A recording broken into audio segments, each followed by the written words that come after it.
Masibulise kwakhona ke babukeli beInforma Digital TV kwenye episode yethu lento ye podcast. Eyona nto sithetha ngayo ke namhlanje sithetha ngomasipala waseMadadiyela. Siyazi ke namhlanje lo masipala ubehleli xoxa ngemicimbi yezimali bezama ke uku-adopta lento kuthiwa yi-adjustment budget. Lento ke sithetha ngayo imali ezosetshenziswa ngumasipala ukusuka ngoku de kube nguJuly kuthetha ukuthi ke kobe kuphela i-financial year 25-26. Umasipala ke apha nje eminyakeni mvanje umasipala waseMadadiyela uthande ukuba akhalazise xa kuthethwa ngemicimbi yezimali. Sitheke masibize umeya walapha eMadadiyela ukhansila uMotlalepula Patrick Stuurman nguye ke esihleli naye namhlanje ke sinabe ngezinto ezixubene nezimali zalo masipala. Takme masikwamkele uInforma Digital TV. Masibulele kakhulu Mr. Nomabonga, ndibulise kuwe, ndibulise kubo bonke abantu abamamela elijelo lakho losasazo. Yes, siyabulela tata. Siza incoko yethu ke samane siyixuba ke ngesingesi so that nabantu abamameleyo kaloku uyayazi into ba apha ulidisha abelungu amakhaladi amandiya nabantu nje sosomane siyixuba ke ngolohlo. Kodwa ke apho ndifuna siqale khona ndifuna siqale kuwe nje personally. Ungumuntu olilungu leSACP and udlala indima enkulu ekulidisheni iSACP ingakumba peregini. iSACP ke ithe yagqibe ekubeni ibe iyazilandukela iyazi wasehleka sisuka igqibe ke lokuba mayibe iyaphuma ke iyozimela ibe iyavota ngokunokwayo iyazicampaignela ivotes. Ndiyacinga ke ngokuba xa ngomso kungathiwa caca bhokwe ubufile okanye uhleli kuthiwe resign ngoku kwi-ANC okanye ucaca uba uyi-SACP ungaresign mhlekazi? Thande ke ukuba lula kakhulu lo mbuzo lo. Yes. I-SACP na-ANC sine-dual membership.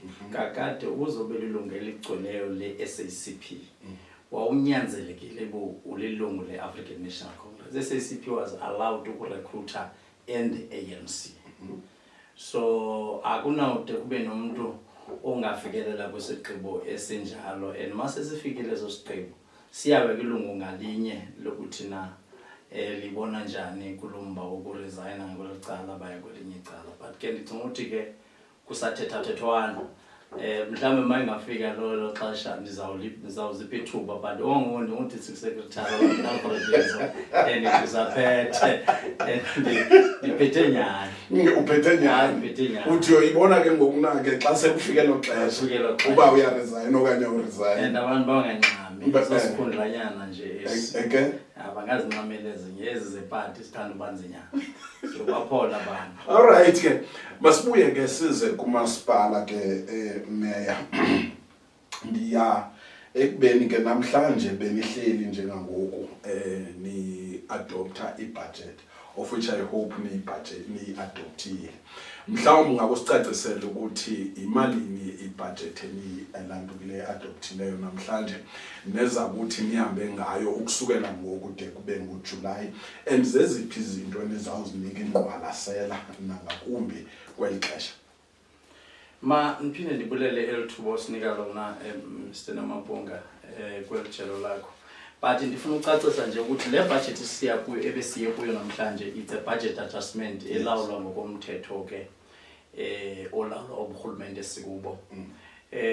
Mawuya kwi-budget adjustment because ndiyabona ke nenkokhelo zithanda ukulwa ke masiya kule nto i-budget adjustment. When you adjust i-budget ujonga izinto ekudala mhlawumbe zikubambile ngeli xesha so adopte i-budget uyojonga ke kwindawo one savings kuzo, then ke ngokubona ukuthi le nto sendiyenzile kushote imali engaka ushike imali engaka kule ndawo ethile. Zibe khona ke mfana Mabonga esithi into siyibudgetele kanti ngeli xesha siyibudgetela kwi-market in terms of i-price yayo akhange mhlambe siyenze i-proper research or mhlambe short budget or kuyinyuke singaka-procure ufike ngeli xesha sikhuphe itender ziba non-responsive in terms of ukuthi abantu baprice ngaphezulu kwemali esiyibudgetele somasipala.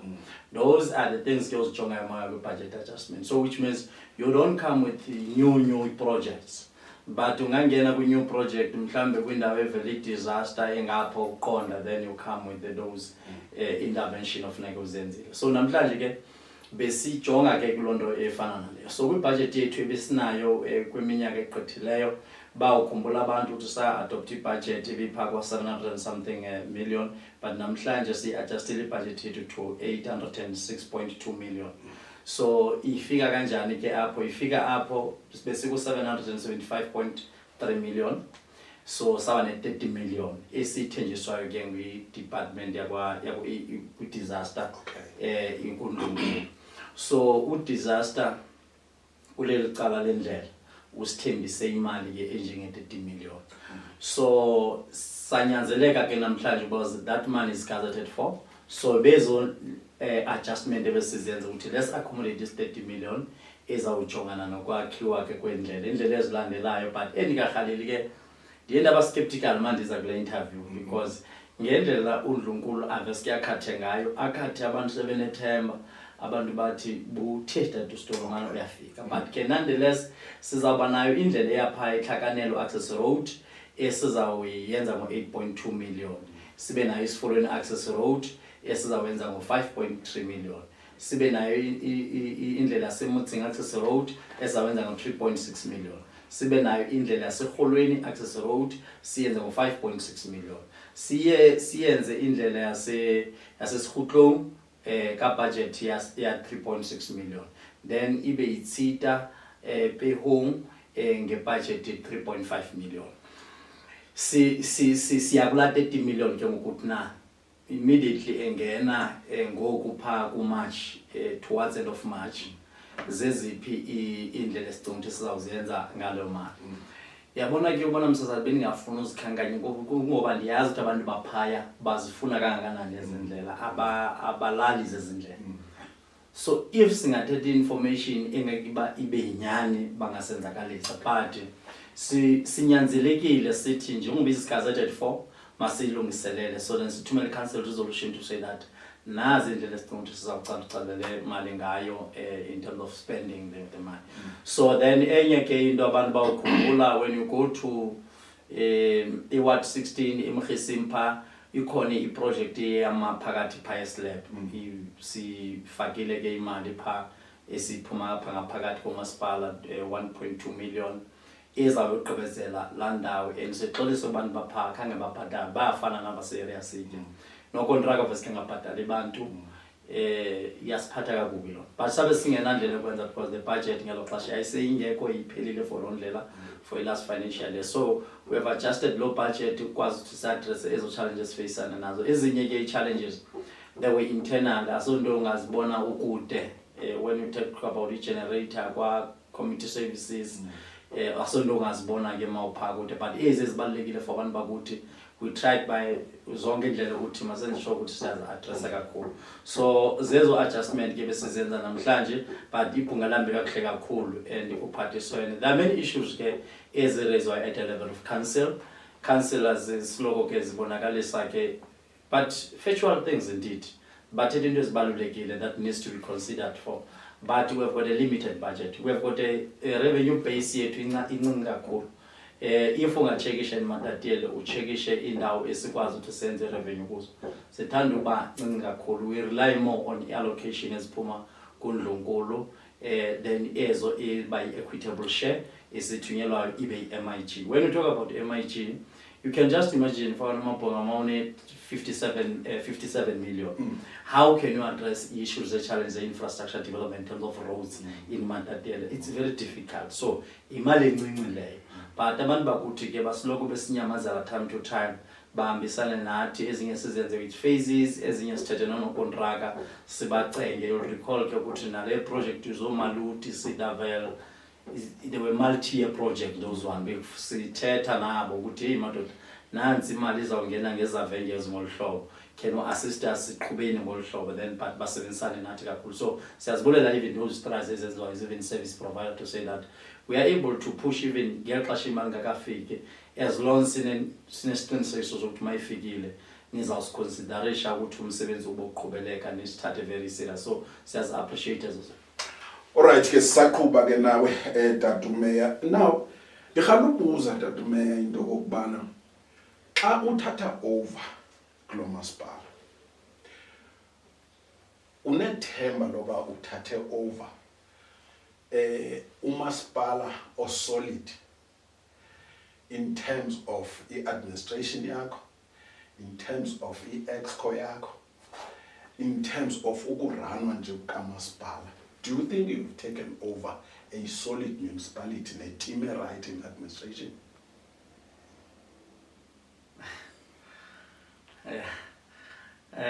No, mhlambe ibalekile lento ukuthatha over, take over.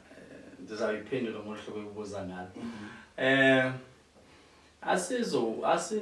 Angeke ndithi to take over as such. Mhlambe the baton of mayorship endiyithatha kwiclimate enjani. I don't think ndiyithatha kwiclimate right because you'll recall that ngelo xesha ndingena kwinto ye-mayorship one nje masibulele imsebenzi obenziwa ngo-honorable councillor Mngenela was part of the executive committee and of which ke beqhuba right. Ukungena kam ke ndiphuma kula collective, I think I was part of many decisions that we took. But once the political space be polluted, umasipala kakade wenziwa i-political arm and administration and abantu ngokwabo. So once the space sibe polluted politically, clouded with whether it's regional conferences, provincial conference or whatever that you may talk about. So it affects directly the space where we are, at the local space. So inazo ke challenges because unity is very important. It's paramount important in whatever that you are doing. So anina udenibe united ke ningaboni ngeliswelinye mhlambe kwezinto political outside, and lezo zinto ke aziphelele only in the leadership internally in the municipality, but they go further to say that the cloud even environment as a operator good. Then ingapheleli apho ke ngoba umasipala imbiza enenyawo ezintathu. So une administration, unama councillor, ayiformishe council ube nabahlali. So mayibuya ke ngoku iyangena na kwi administration arm of the municipality. Where ke ngoku kuya usiloko kunqandana to say that ngaba kaNomabhonga aba ngakasturumane aba ithi noba lo ethetha into right beside ke the issue of opposition party sometimes esiloko ke ziba nendlela yokuphikisa noba siyenza kakuhle but ziclaim victory mhlawumbe masekuqhityiwe, but as a collective once this space sibe clouded se politics singabi singakwazi ukuhlala kakuhle izinto zingangahambi ngohlobo all right. So andinawuthi ke ndithatha kumasipala kwindawo enjani bendiyiphathi yamasipala. What is very important ukuthi but mandikhona mna I must live like ndifana ndishile like a legacy. Okay. So it's my point. So mna apho ndikhe ndahlala khona kufuneka ilegacy isiloko ibonakala to say that there was a leader ebebekiwe apha ngethemba then must take the baton forward. So strategy sakho ke ngosithini to ukubana lo masipala uwenze ungabiyo lento ichazayo, ube khona iunity, ungabikho instability even kwi administration imove ngohlobo right. What is your strategy? I think okubalulekile ndicinga ukuthi mna kule xesha sendingene ngalo mna I'm very happy. I don't want to lie. Okay. I've stabilized Matatele politically in terms of the governance. So okubalulekile ngoku is to change more strategies and respond ngohlobo oluthanda uba fast ibantwini bakuthi. Okay. Yeah, so I think I'm happy in terms of the council ngendlela eziqhuba ngayo nangela xesha noko sesibesithanda ulwana ezinto eziphethe, of which as a leadership must not portray that abantu bakuthi balindele masingena kwibhunga sinike respect kwibhunga lakho ukuthi babe nethemba kwi-leadership to say that i-leadership izoxoxa apha izoxoxa imba yabo very serious. Into osiloko kubanye budlalwa ungeni raise your orders kuthiwani noko yehle kakhulu and siyaphathisana even with other parties. So yakhiwe i-council ke yakhiwe nge-parties ezihlukeneyo but siyakwazi u-engage and sivane and sivumelane but kakhulu le ephetheyo yona eyongameleyo I think iyafumanana kakhulu and iyabonakalisa loo nto ke inika ithemba lokuthi sizawukwazi ukuthi siye phambili. So I think mna kule ndawo endikuyo ndi-happy to say that at least sizawumuva siye phambili. Zikhona ke izinto ezizawumane zivela ezenzeke kudala zivele ngexesha lam akufunekanga ndizidisown ezo zinto but kuthi njengoba zivela ndizihandlisha ngoluphi uhlobo and I can assure the council esinayo it's equal to the task. Yes, zikhona izinto esizibona sezihambile ukuthi izakhanga zami ngohlobo olright ngokulumkiswa nokubonakaliswa ke zangamanye amaqumrhu aseburhulumenteni ukuthi aphakanga kwami right. You'll recall that when you talk about the local space, which is local government and especially the municipalities, is too much legislated. It's too much legislated because une both executive and legislative powers as umasipala, which means you have got a right to develop some bylaws, but they should be within the ambit of the law. So that's the problem. So the interpretation of that ngalo lonke ixesha ayinawuba lula yaziwe ngumuntu. Kwezinye indawo zawulungiswa ukuthi apha bungafanelanga ithatha le decision befanele ukuthi someone silungiswa, but historically amatatile ayenza kakuhle kakhulu and we must admit to say that yes ikhona ukudecline kukhona and kufuneka loo nto ukuze sikwazi uyicorrection kufuneka thina sizinkokheli nabantu in general accept loo nto kuqala leadership singathi sibe kuqhubeka ngohlobo olright. Zikhona into ezifanayo isign esibonisa ukuthi noko umzile wesiwaka ngaphambili noko uyafuna ukuthi sichange indlela yokwenza. So what I'm saying is to say that okubalulekile ukuthi masenze kube kuhle siyenze sure because you recall Matatela Catholic Clean Audit yakhe yaba ngumasipala uthethwa kamandi ngaye kakuhle kakhulu. So uyazibona ke challenges besinawe recently in December idolophu ithanda bamdaka, but we've changed that situation again. Sizama ukuthi siphathisa nabantu bakuthi sichinje lozo meko ezinjalo ziyavela ke into ezinjalo esizibonayo, but kufuneka thina sikhulele uxanduva as a leadership funeka sijonge ngasemva sinyuliwe sibekiwe kwelo xesha sibekwe ngalo masenze sure ukuthi service abantu bethu ngesidima nesithoza. I'm asking this question, Mayor, because besino mntu obethetha on behalf of ratepayers, I think it was yesterday ubuyibukele where besithetha ngetopic yethu ethi ingaba i-relationship between umasipala ne-ratepayers, specifically ratepayers, does it exist now? Now uthi it does not exist, ayikho relationship because azimanyelwa izinto abathetha ngazo bona as ratepayers. As a result i-rates abazibhatala ziphezulu kakhulu. So ithini view yakho ke ngoku xa esithi yena i-relationship ayikho, it does not exist, although beno-councillor noko kuyabonakala uba akwenzeki ngohlobo bona abathanda ngalo. What would be your comment? Ingoba mawuthi yayizolo andikhange ndiyibone sendikunika nje highlight ikhona ke ndayibona izinsukwini eziqethileyo. Yes. Ndayibona I think ngomnye we-ratepayers definitely, because I think yes, beke betha ngamandla kule nto yene-evaluation role esigangatha kwezindawo. No simasixolisele if i-ratepayers zifilisha ngolo hlobo. If zifilisha ngolo hlobo masike siyixolisele, but it's one of umasipala abazama izitries ezininzi kakhulu to make sure that at least i-ratepayers zethu ziyazimamela ngalo lonke ixesha. You will recall that we siyenza i-IDP road shows, siyenza sure ukuthi abantu bakuthi siyeza kubo sithethe nabo siba consult. I-ratepayers sihambe umgama omde kakhulu, ingalilishwa ke ukuthi masingakhange sisucceed nabo bangasiphika mabefika kwezinye platform.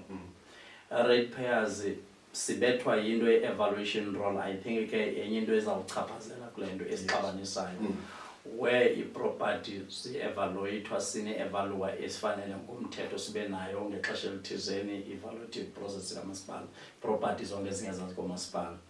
Bafike ke i-ratepayers zibe naso isikhalazo baba naso. We tried our level best ukuhamba nazo ile nto i-ratepayers ngalo lonke ixesha. For that matter sesatha sawufika kwinqanaba elikhulu lokuthi i-committees e-independent ekuaphila kuyo kwinto ye-appeals and beyond appeals siyokuye ibe khona ihlalele imiba le abantu baziyele sabathatha through sababonisa ne-weakness saba nayo kwi-evaluation role yakudala kula minyaka because khumbula ayiqala ukwenzeka le nto qha kula minyaka sasingayibambanga sangakwazi ukucebisa abantu ukuthi no aniziyenzi izinto nedibene kuthiwa umuntu waphila yedwa zizinto ezi-awareness esizazenza kwi-repairs and bonke ke appeals abo this time around bezizodwa although they were well organized ukuthi bazazi ukuthi balapha ngokuba yenze 1 no 2 no 3 that moral support to one another bayenzile successful so yokuthi ithi mabe ngakhange zibuye i-results zisifavoration nabo zingabafavoration bathi asinabudlelwane olasebenzisani iyandiwaresha but ke sizawuyiqinisa lobu budlelwane but nakhona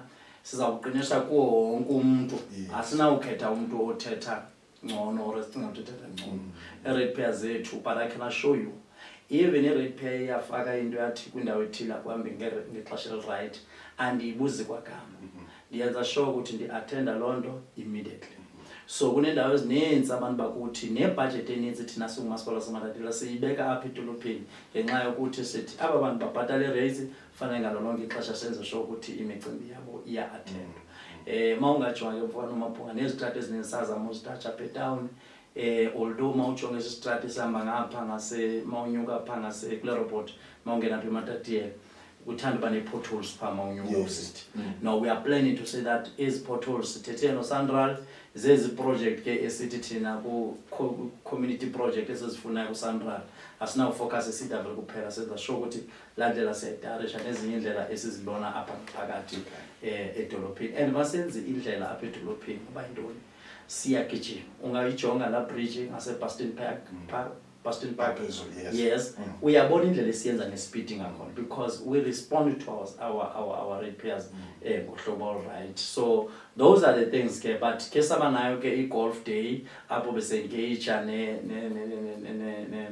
ne-repairs zethu ngehlobo different but although yangakhange yield i-results ezi-right our intention phambi Mabonga it was to say that bonke aba bantu because we introduced into esasithi by discount scheme esasisithi umuntu oyine-debt inyana historical debt ethanda uba phezulwana let's allow them to give them to settle and then give a certain percentage yathi masi-implementa saba ne-golf day sayenza ithi masisi-implementa again kwaba ne-challenges kodwa no why nikhuthaza abantu abangabhatali khona abantu ababhatala kakhulu in advance kumasipala why don't you do those discount and whatever so said hey this is a very good idea but indeed isingathi se-encourage abantu abangabhataliyo let's come together and give a proper suggestion around this thing yave siyachithakala phakathi ubone ke ihlawula le nto evaluation role nathi ke ngikhange siphathe kakuhle but it was beyond our control why ngasiphathanga kakuhle mfokana Mabonga is that uBoateng umnikazi wale kampani make icacisa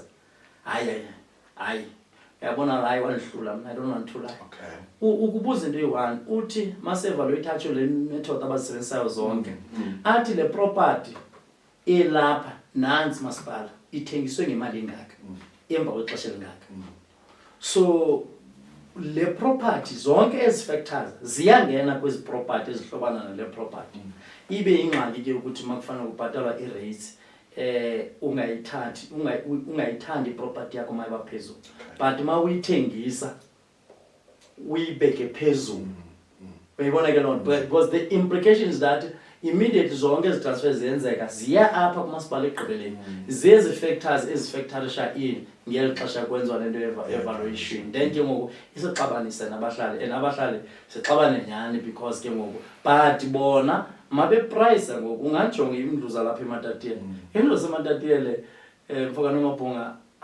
ungayoyithenga indlu emarket apha uyakhupha amazinyo khupha amazinyo apha into ethetha ukuthi wena meya mhlawumbi kufuneka nenze usondelelwano olungaphezulu kokuba benisenza ne-repairs alright ibalulekile kakhulu lo point leyo make sibuye ke size kumcimbi obusanda ukubetha ngokuphaza ukuphethisa ngenhloko waka-human settlement ne-service providers how far are you nalo mcimbi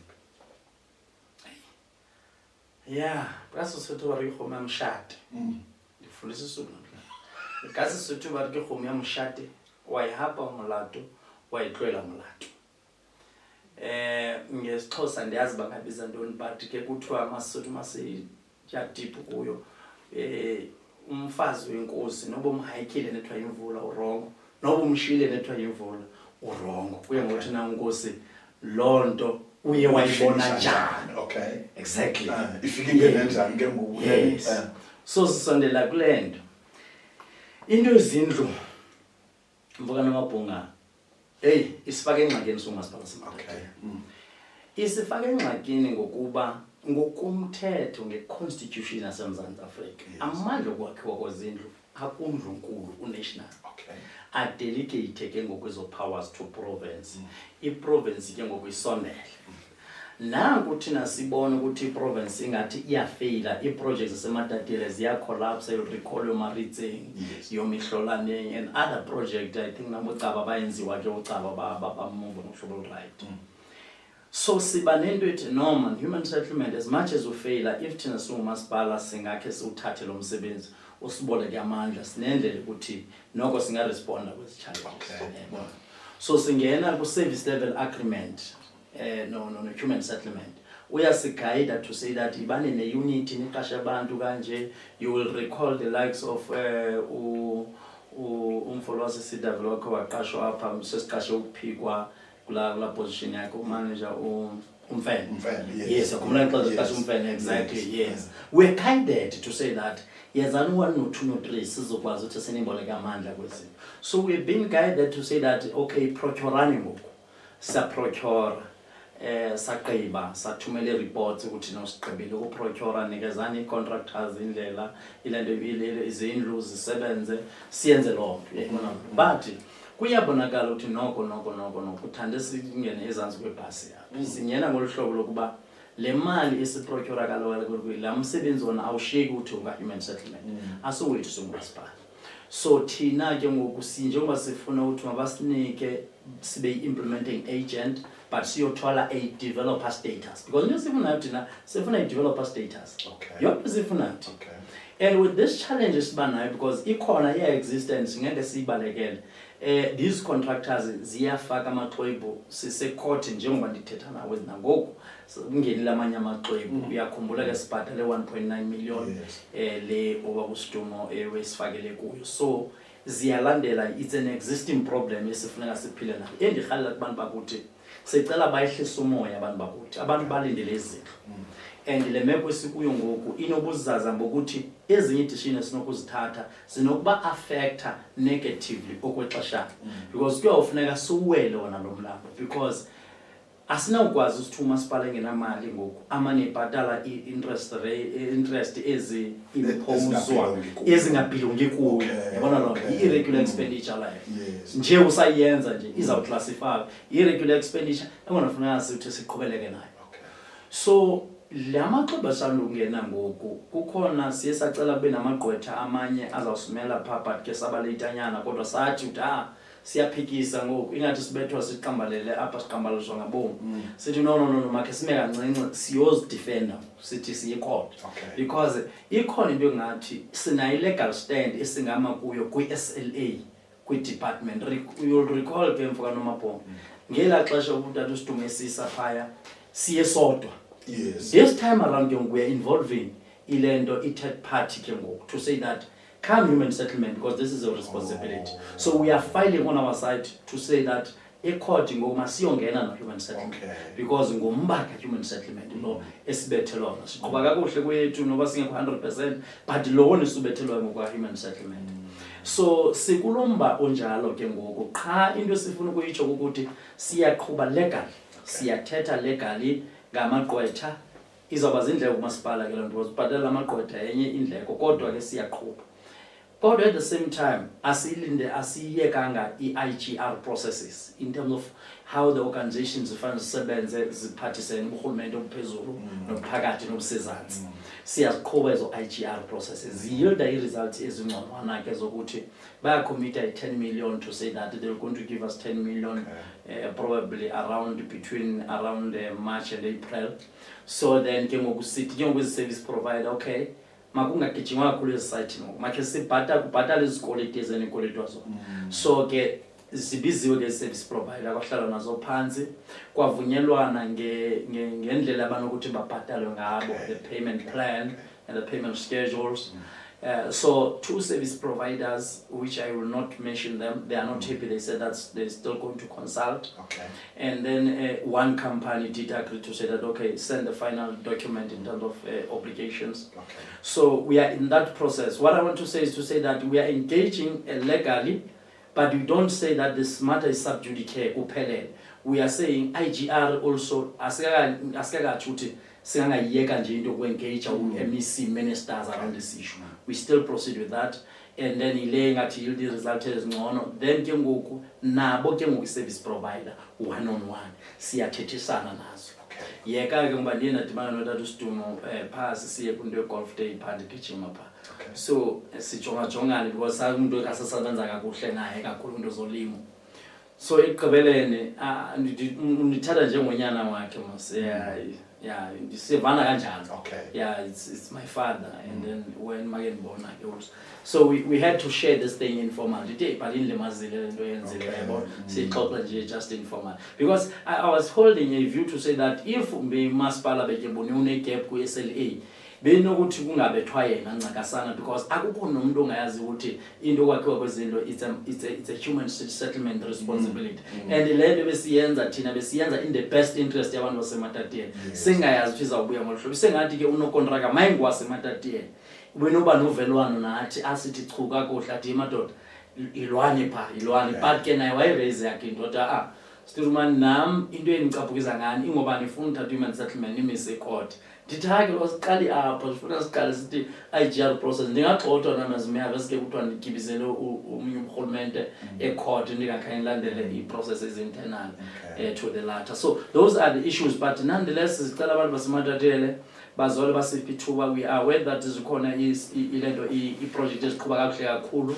and then I think mhlawumbe after kwezimvula zikhona ilento i-handover sizawuzinikeza ezo projects zihamba kakuhle kakhulu. Touching to issues kune project enye esiphatha kakuhle kwezi ziphuma phezulu i-title deeds in Maluti ihamba kakuhle kakhulu after a long time abantu baseMaluti bangatholi ma-title deeds. So zizinto thina esizibona zizi-achievement. Yes, sine-challenge ye-human settlement, but i-councillors sicela zehlisa umsindo nazo because I could see that zidikiwe because azithethwa kakuhle. Siyathukwa lento ka-human settlement.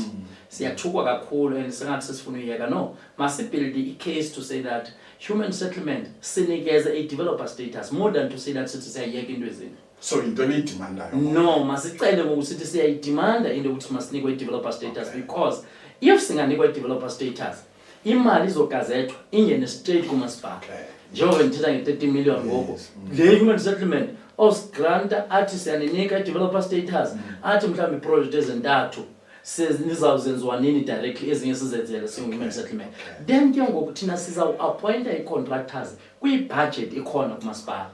Then ke ngoku sityholwe ke ngoku ifa senzi kakuhle, but make siyanikezwe la mandla. So ndiyarhala sicengane kule nto ukuthi masingayijongi on a negative angle kuphela le nto ezenzekayo, but let's build a case now to say that beyond this we are saying human settlement gazette imali yasematatele uyifake direct to matatele. Loo nto mfana noMabhonga izawunyusa even the grade of the municipality. Njengoba siku-grade 3 singaya naku-grade 4 naku-grade 5 because the budget imali izabe ingena kulo masipala izawunyusa kakhulu i-budget yakhona and yenza ukuthi umasipala akwazi uziphathela izinto ngohlobo lwakhe. So ndifuna ukuthi ke sikuloo meko.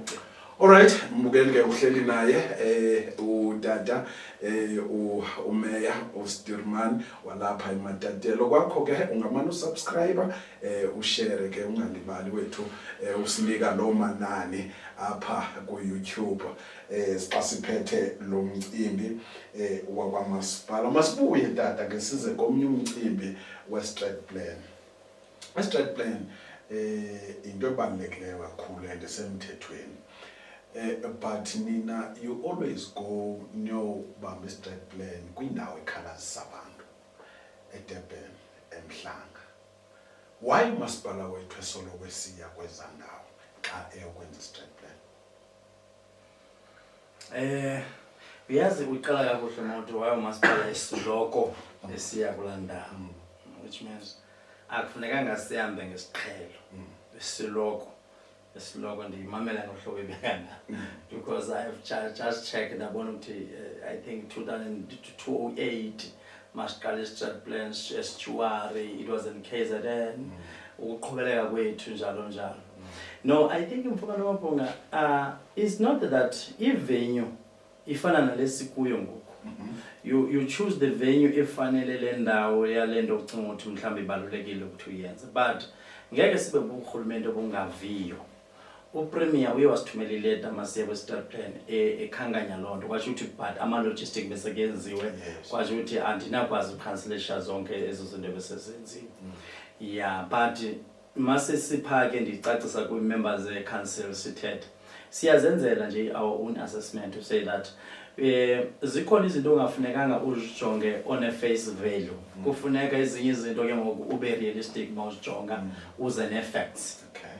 Into emide eMatatiyela andifuni siyiqale, laa nto enditshilo ndithi zezinye into ofuna singaziqali nokuziqala, masiyeke nje yona injalo, but coming closer kule nto kusiloko sisiya phaya yile nto yokuthi around ungacinga lona zikhona indawo zingase-hosta apha masiphathe i-strat plan, but the reality of the matter azikho ninzi indawo zingahosta i-strat plan sikamasipala Mfumana Mabonga apha eMatatiyela, kakade nase-Alfred Nzo. Kodwa indawo engase-hosta in the Eastern Cape closer yiMzamba, Wild Coast. I-Wild Coast ingase-hosta, but imali yase-Wild Coast ithanda ukuthi xhaxha kakhulu.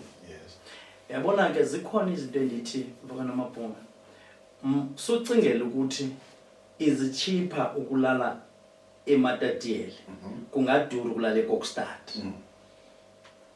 Ngiyakugqwetha lo nto, because uzawuthola indawo ezicheaper eKokstad, uthola indawo ezi-expensive eMatatiyela.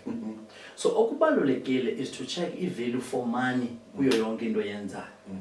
So thina we are convinced ukuthi ngolu hlobo besiyenza ngalo besiyenza right, because iba izi-quotation eziba cheaper ezikwazi ukuthi zisihoste, not that we go to Durban for vacation njengoba ireducwa to that level. No, we really apologize for that.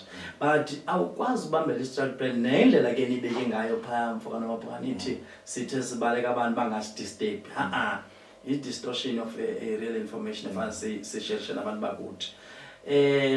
Uyabona Mfumana Mabonga ma uphethe i-strategic plan session, if you are in Durban, even if kuthiwa inkomo zidla amasimi, ungeke ubuyele eDurban uyoxoxa ityala lamasimi wenkomo. You will focus kwizinto ededicated ngabantu baseMatatiyela. So we need leaders to focus. Uyabona phaa Mfumana Mabonga mawungangena omnye umuntu if sisibambele apha angabe sike abuye if silapha eKokstad angabe sike abuye ezekhaya, because manje ndithetha ngale 57 million ndithi kwa MIG unamakhansela ayi-27 anendlela, i-ward councillor nganye ine-10 villages. So you can just imagine na bayoxabana kangakanani abo bantu when uzama ukuthi ucalule lo budget efanele kubalingene. So ifuna a level of concentration engumangaliso, engena distraction, and phaya Mfumana Mabonga siphuma na late, akukho umuntu uza kuthiwa you will have to travel about 3 kilometers, 5 kilometers, 7 kilometers. Kufuneka masiphuma ngo-8 phaa siyoplana abantu bakuthi, sithatha abantu bakuthi very serious. Kufuneka siplane wonke umuntu angabi ne-excuse. So sifuna ke kuba kuloo ndawo, but mayireyizwa ngolu hlobo le ndlela engathi mhlambe siyakude, mhlambe kukumosha imali intondona, abantu mawungayijongi kanjalo iba nevalue engumangaliso laa nto esihlalela phaa ngoba ibaluleka kakhulu. Yeke ke lokuthi kuthethwa ngeMatatiyela, and I don't like this thing as a mayor waseMatatiyela, ukuthi kusoloko eMatatiyela mayenza izinto kube nabantu ababonakala bexaka eMatatiyela, because even other municipalities have been taking standing committees. You come udibana nomasipala wale eMalitswayi phezulu elapha eMzamba. But when it comes to Matatiyela iba another issue, but sivene ngento ethi ndiye ndaba happy ke umbutho lo lawulayo uyisondelele, because ingathi upremier or chairperson wephondo uye wayibhalela even umbutho lawulayo. Bathi ke ngoku bazo engagela noMzamba ukuthi ukwazi ukuthi usincedise uyehlisa amaxabiso for omasipala bonke base-Alfred Nzo. Then ke ngoku izoba coordinated ke ngoku ibenhle ke ngoku. So then sikwazi ukuthi singabhadali imali enkulu, because if siya eMzamba we are paying 2 million to 3 million, and then we go to Durban we are paying around 800,000. Then it's cheaper at Durban. So that's why the effects ziyafuneka masithetha lomba. But lastly mfokana Nomabhonga, which is very interesting, kulento. You know, if abantu baseLesotho kungafika umkhosi waseLesotho or umuntu othile waseLesotho athi uzobambela iproject eMatatiele ezisa R1 billion, athi ndizoyihostela eMatatiele, singavuya singabantu baseMatatiele. Why into engenza ukuthi sivuya? Is because ubuyisa izinto kwindawo apho kunabantu abaxhamlayo, because when iLesotho ngapha abantu bewela bayaxhamla kwiservice yaseMatatiele. Same applies nathi. Lento imida kufunekanga ihlale engqondweni nje, because akhange yenziwe buburhulumente obobukhona. Kufuneka sisuke kuyo, kufuneka sijonge iproximity nendlela esingasebenza ngayo ukuboostana economically, because the reality of the matter abantu baseMatatiele bunensi babo they are in Durban, they are in KZN all over. So if KZN masijonga lento perspective yemida iyakwazi usigcinela ifamilies. Mawujonge ezibhankini zingena zivela ngaseThekwini zonke zisiza apha emakhaya. Wathi nama sizawuspenda mhlambe i800 eholisa abantu abaninzi in KZN, mhlambe singaba nenxaki. Ndifuna ukuthi into emida ingaba nento ezininzi ezinobuzaza wena mfokana Nomabhonga. What I'm saying is to say that siyahalela ubudlelwane between us and Kokstad, iLesotho, Iman Fletcher, siphathisane kwinto yokuboosta i-economy. Ingaba ngathi mawuye eKokstad, that is a huge economic leakage, but we prefer ukuthi nayo eKokstad one day ize ngakweli cala, so that siphathisane. So ungathi uyavala kanti uyavula, uthi uyavula kanti uyavala. Sentsho ukuthi sinabantu abaninzi baseMatatiele abantu bakuthi who are working in KZN. Akufunekanga masithetha lento, funeka sithethe with facts to say that ibe ithini quotation. But yokuthi singangaye eKZN sinabantu bakuthi abasebenzayo and whatever, so iKZN iyasigcinela abantu abaninzi abasebenzayo, but at the same time siyahlonipha ke ukuthi masisebenzisane nephondo lakuthi siboost i-economy lapha. And siyabulela no-MEC waka sports bekezile apha, wayenza izinto ezinhle kakhulu apha eMzamba, although kwaba ne-economic leakage that we have identified. Agcwala eMzamba, abantu babhuka emarket, babhuka kuyele, sayikhalela kakhulu lonto to say that ezindawo ezikuproximity yokuphuma awukwazi nokuthi uboost i-economy iphelele, because there will be an economic leakage automatically. Immediately mazigcwala zilikishela ngaphandle. Mhlawumbe Mayor, it's not about ukuya kwenu eDurban. Okay. Zii-results zokuya kwenu eDurban. Yeah. Ezenza into okubana abantu bakhale. Because niyahlala phana iplan for years njengositsho. You've been going to Durban, new plan up, but abantu ba still are complaining ngendlela eyona nto nijonge ngayo niyenzayo nifocus kuyo. They are still complaining now. There are projects here enazigqiba kwi-strat plan, but zimile. Umzekelo nansi bendikhe ndayiveza leyo yokuthengiswa kwekhaphetshu neentoni. Ngoku singenela kuyimigidi yayenzelwe ntoni? I-fruit and veg market. Nansi isilo naniyigqibela nto ke nayo esikwi-strat plan imile nayo iminyaka futhi imile, uyayibona loo nto leyo. So those things zenza ke ngoku abantu baqonda uba yi-waste leyo yokuba nihambe niyohlala phaa. It's not about imali per se, but the results of you nihlala phaya nichitha iveki yonke azibenelisa abantu. What can you say, Mayor, ngaloo nto? Hey, mfana ukunelisa abantu uthanda uba nzima kakhulu. We are trying our level best, but nomuntu obebayenza abantu ukuthi sibe khona sonke definitely shona yophethe ubunzima, ngoba that's why ningakhange ahlale nabo kanje wathumela thina bayibonile iqondile because nemithandazo yethu because imithandazo yethu siloko ibetha bethale ufuna umbethe Nomabhonga uNomabhonga nganibethi ndiqhithe ba. So iba yengxaki nje ukuthi ukonelisa abantu mfana Nomabhonga akukho lula, and ngeke sikwazi ubonelisa abantu, but loo nto ayifuna isikhafise thina sizinkokeli kufuneka sikhulele uxanduva sikwazi uresponda kubo masingakhange sikwazi ufikelela izinto. iMatatiele kwizinga kulo ngoku ikude kakhulu neMatatiele yokuqala, ikude kakhulu. If ungachekisha mna ke mfana Nomabhonga i-history yalalali enisuka kuyo mawungayinikezwa ungama ubone ukuthi hayi iMatatiele ikude kakhulu in terms of improvement kwi-infrastructure development. Mna kwakunyuswa abantu ngeenkomo kunotata nje esingayenza umgidi wokumbulela because kwakunyuka ngezikochi kuya le kubale. But the more wena Mfokana Mabhonga kuba ne-development is the more abantu bethi akukho development. Ndingayitsho lo nje lonto ukuthi ungachekisha even ngendlela umbutho votelwa ngayo noba uphi na. Kwezi ndawo ucinga ukuthi woGauteng woDurban naphi na uyarejectwa umbutho kwezi ndawo well developed. Uyayibona ke iyathanda ukuthi ungayazi na yenziwa into. Wazi kufana nabantu abayenzelwe kakhulu. Abantu abenzelwe kakhulu ngabo bakhalaza kakhulu.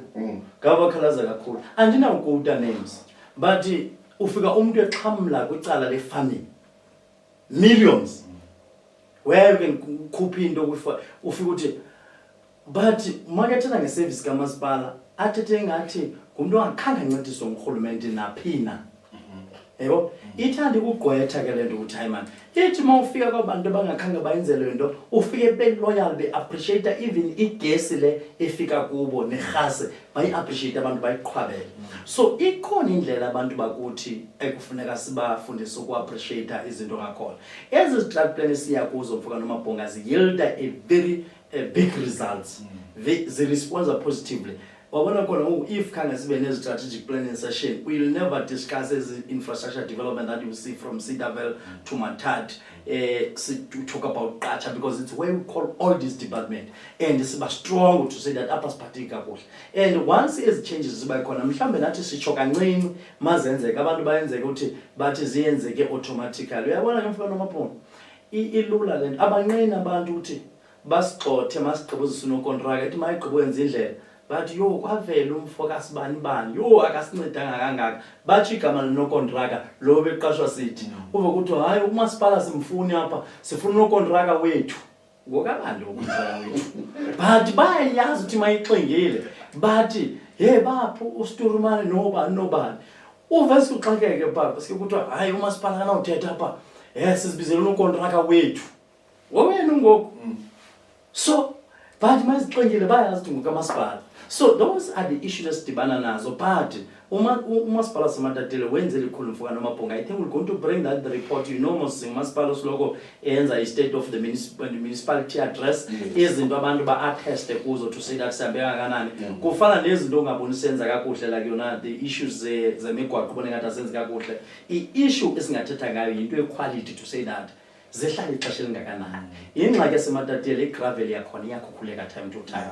Indlela zalapha amanzi walapha zithanda ukuthi imvula ezinetha apha zibe heavy kakhulu and zenza ukuthi imigwaqo yethu ikhukuliseke. So lonto isenze sinqishe endaweni enye because ithi uyenza le ndlela ithi nje imvula ixesha elingakanani kube sekuthiwa ithene imkile kucela kuzoncediswa kwendawo ethile so uphinde but kwa imali lesiyallocate la Mfokana Mabhonga incinci kakhulu. I-debate esinazo ke Mfokana Mabhonga is to say that lento ye-DORA allocation mayingatsho ukuthi na ugenerator i-revenue engakanani kuphela mayijonge the special factors onazo i-terrain osebenza kuyo mawuzosebenza abantu bakufitshane nendawo ezivasti ngolu hlobo.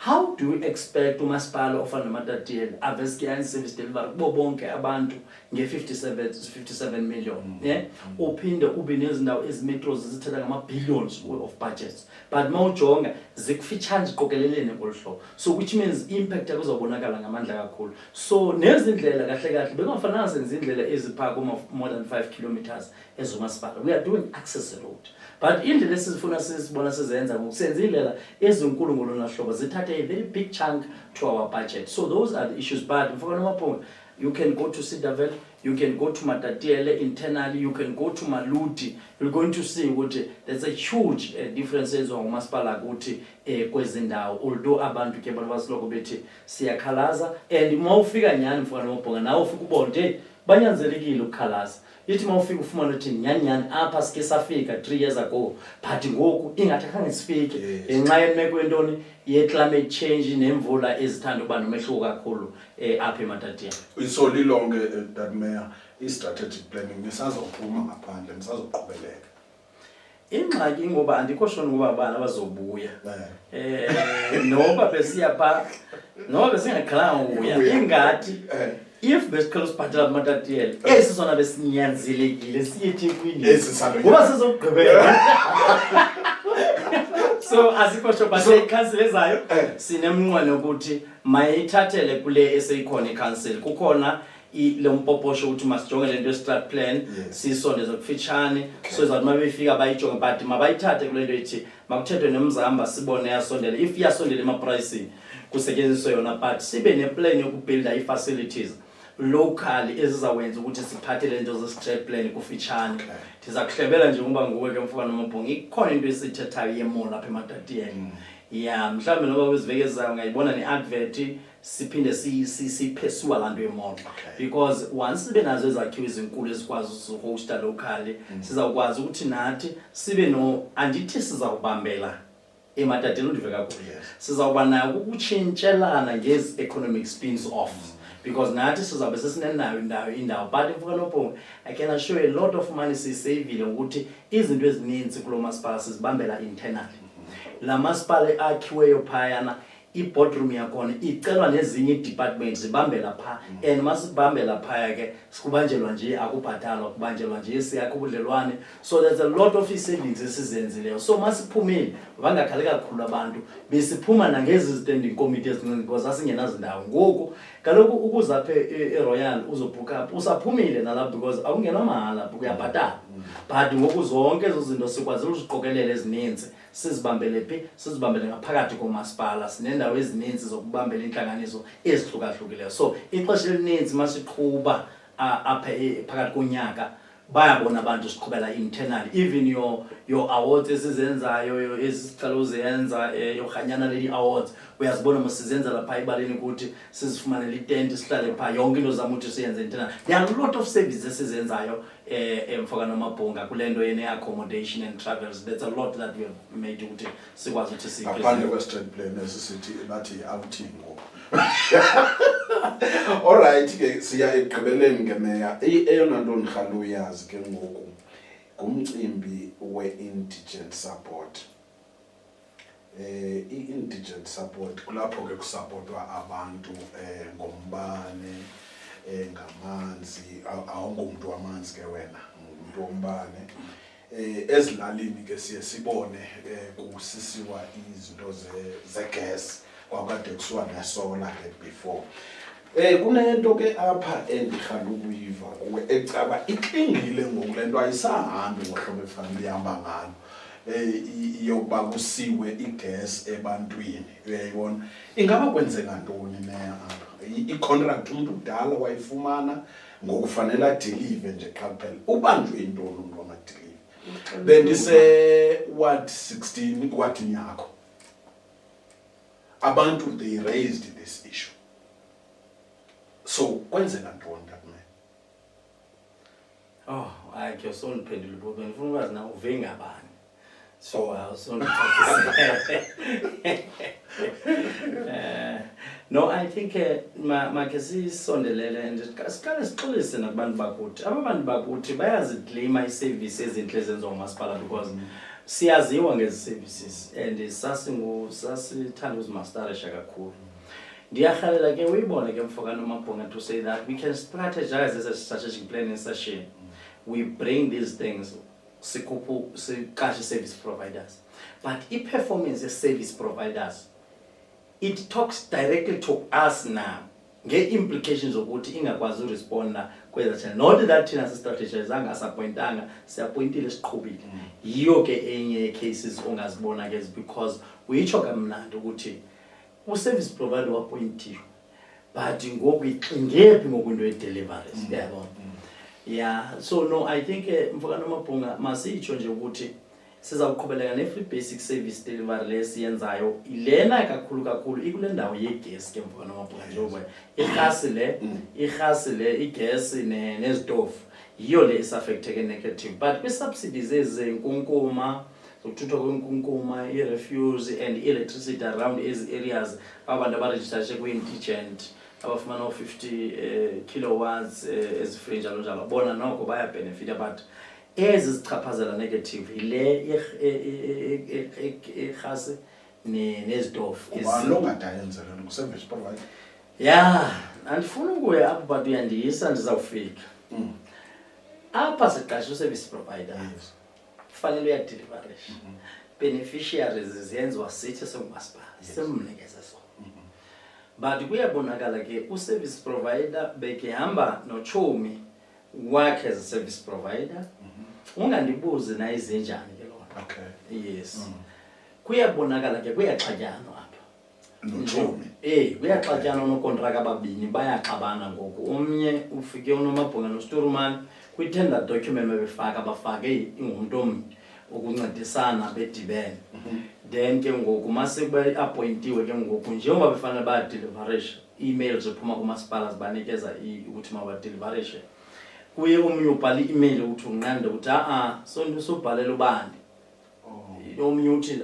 sobhalela ubani omnye uthi hayi ndimkhiphile usibani so kule ndaba akhiphana kuyo ke ngoku ine-implications ukuthi kaloku i-tender document fana nomabhonge sijonga kwanto yokuthi na uze uqualifye uyakomplya nangezo zonke izinto so if benidibene ninobuhlobo sinijonge nidibene ningumuntu lo omnye so then ke ngokumane appointwa neappointwe kanje so mase kukhona umuntu othi khupha lo omnye athi khupha lo ngubani olegit apha between abo bantu anizubazi ke ngembi asunawubazi ke ngunambani ngokulegit ke kule nto yayibona loo so that's why we are saying that u-CFO consultant u-treasurer kule meko to say that treasurer khawukusicebise ke ngoku sithini kulomba siphuma njani kule nto and ingxaki service provider mfana mabhonge ngifuna ucacisela ngazo i-service provider zine-interest kakhulu ye-profit more than to deliver services as such you see zinala nto ukuthi at least we are here for business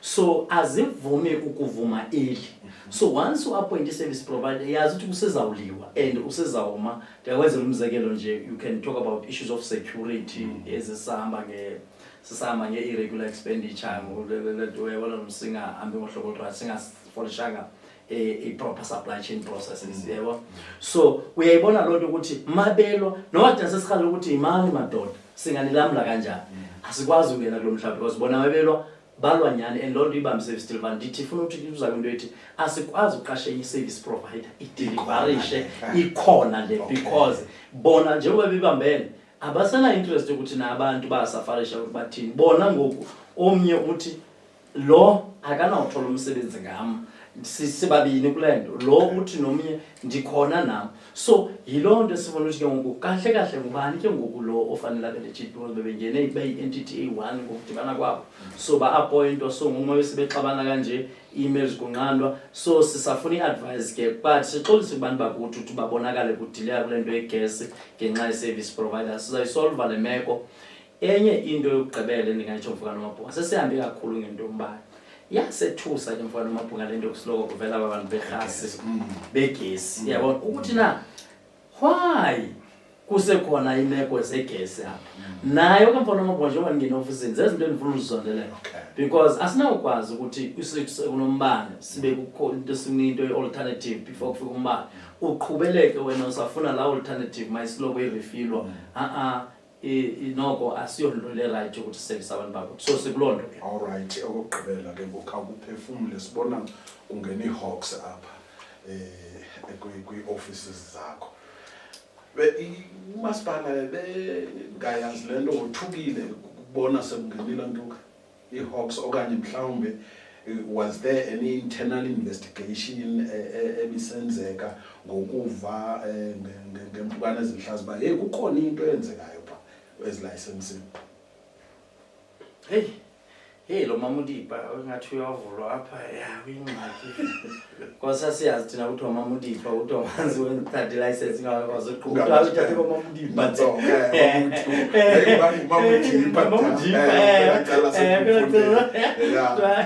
so no I think no sithukile sithukanga yeah into yahawks yayithusa kuqala ukuya because yangathi zibamba wonke umuntu osedolobheni so hayi ngoku ithe namazi ichop down uyazifuna imeya ke ngoku ndake ndajikela ngiyagona nami njengabe zifuna mna. Okay. But ithe masendeva siya kwa traffic ndidama senza umsebenzi wazo. Okay. Yes, no, I think we are so disappointed that under our leadership we experienced these things. We never expected that. But asinauma ngaphambili sithi thina namhlanje we siyisile report at the level of council for council to note, and we have agreed to say that no, iHawks mazenza umsebenzi wazo. Sizawulindela ke the outcomes of iHawks, because iHawks zenza umsebenzi wayo azixele ukuthi sezifumene into erongo. But ke sizawulindela i-outcomes alo process abayiqhubayo. You will recall ke mfana Mabhunga nathi internally usas ngela xesha kuseconductor nakeni sake saba nobhoda mapha kwa traffic, but ngelo xesha lisekhona lezinto zokuthathwa kwemali yobhankisho ku-2020 imali yangaphumi pha kwade waqoshwa abasebenzi ke. Recently even in this term ndiyakhola khona abasebenzi akhe bahamba phaya. So you will see ke izindawo ezisebenza ngemali nemeko ye-cost of living kwindawo esikuzo. Mhlambe abantu bayabona i-loophole incane, mhlambe akufuna ukuthi asiyazi ke namhlambe iHawks zona zizahamba zifumane ntoni, but we are saying make sizole singimzwa seMatatiyela sijonge the outcomes, then sizawuthetha kakuhle ke mase kuvele i-outcomes zalo process. But into esicelayo sicela thina makusetyenziswane phaya i-information efunwayo mayinikezelwe ngokukhululeka, and sisenethemba ke ukwenzela ukuthi sisenethemba ukuthi mhlawumbe ngoba ngekhange sive report maske sithi bekuhamba right, but immediately iHawks zisiza nento ethi nabo ubungqina bekungahambi right apha ebisisiphaza shop se-license. No, lonto enjalo singeke siyivumela xa ithola kaMathe kaSisuthu eke kayitsala betapele mbarune. So ndifuna ukuthi ke noko asonto sizawuthi siyivumele or sithini, but ke sisenethemba makhe baye sibone ke mabe ibuya kona mfana Mabhunga akufunekanga kuba kanje. Kona kufuneka siqinise indlela yokwenza and zibe lezi-lessons nako if bafumene into noba bayifumananga kwalento kumane zirhanelwa koomasipala abaninzi kangasimane zirhanelwa nje ukuba namandwendwe. Asifunekanga loo nto, funeka sindwendwele ngezinto ezintle kuthiwa hayi sizothatha ii-pictures. iMatatiyela is the cleanest town, kuthiwa hayi sizothatha ii-pictures, you have got a good relation with chief amakhosi, kuthiwa hayi sizoyenza into ethile sibone ku-informa digitally kunento ethizeni iMatatiyela entle, we are coming here for lessons. Afuneka siloko sivela ngezinto ezimbi. So at least let's allow the process to unfold to its logical conclusion, then we'll take it from there. Amazwi akho okugqibela naba abantu bakho. No, sibulele kakhulu relebo batho ba Matatiyela ka tshetso le re fang yona ka dinako tsohle ha o bobebe ho rana di-office tse ntse re leng ho tsona, empa neneng he ka baka la tshetso tsa lona re atla mo bodulong re tla re bua le lona, re kopa batho ba sebedisana le rona haholo. We thank you very much for this opportunity to share some information which is very critical and very important to our people in Matatiyela. Everyone when gets this report, definitely sure you're going to be empowered and be able to respond to other people. So by doing so, we want to build a very united Matatiyela, very unique but more developmental than days before. So the strides that have been made by our people, Mr. Saki and others, they are doing very well. We want to say that we compliment everyone who's doing a very good job. Even Mfakano Mabhunga and all other media platforms, which covers Matatiyela both badly and negatively and positively, because the information, we have to share that information, whether we like it or not. So it's very important to share those information. Sibulela kubantu bakuthi mabayithole information bayisharishe nabanye abantu, but sibe bokuhulumente uphathisene. Sicela ke kwinkokheli zakuthi sikhulele uxanduva. Unyaka onzima kakhulu lo, unyaka wama-elections. Wawuqhuma umbhodama kuzo zonke indawo, wonke umuntu uzibona ingukhansela, uzibona uyinkosi, uzibona uyi-ward committee, uzibona ingu-municipal manager. But sicela abantu bakuthi bazole, but senze sure ukuthi sisi-service delivery kubantu bakuthi imvula zinethile, indlela zimbi, sicela abantu bakuthi apho singakafiki khona sizawufika. Sikhwazeni through traditional leadership, amakhansela sisondele kuno. Ngokusho njalo Mfana Mabhunga ndibulela kwayithuba lokho sibeke emoyeni, ndibulela nakwi-team yami esebenzileyo, bendibize namagqwetha phala wonke umuntu engicebisa nti nansi imibuzo tshoni ngo-section bana baphethe ngoko-section, ndibetha ngo-section. So sibulela kakhulu kuwo wonke umuntu odlale igalelo eli, sithi bantu baseMatatiyela sisekhona, siyaqhuba. Ndiyabulela. Masibulele nathi ke kuwe Mfukeng, siyabulela kakhulu babukeli beInforma Digital TV. Injalo ke indaba uzawuqhubha ke umcimbi apha online, ufuna ubuza imibuzo uzawubuza, bakhona noPri bazawuphendula phaya phaya kwa communications eMatatiela. Sithi ke hlala ulike, ushare, usubscribe ke kulo page kulo YouTube page wethu na ku Facebook na ku Twitter sikhona na ku TikTok. Yonke lento siyixoxa apha izawuvela kwezo ndawo. Masibuleleni.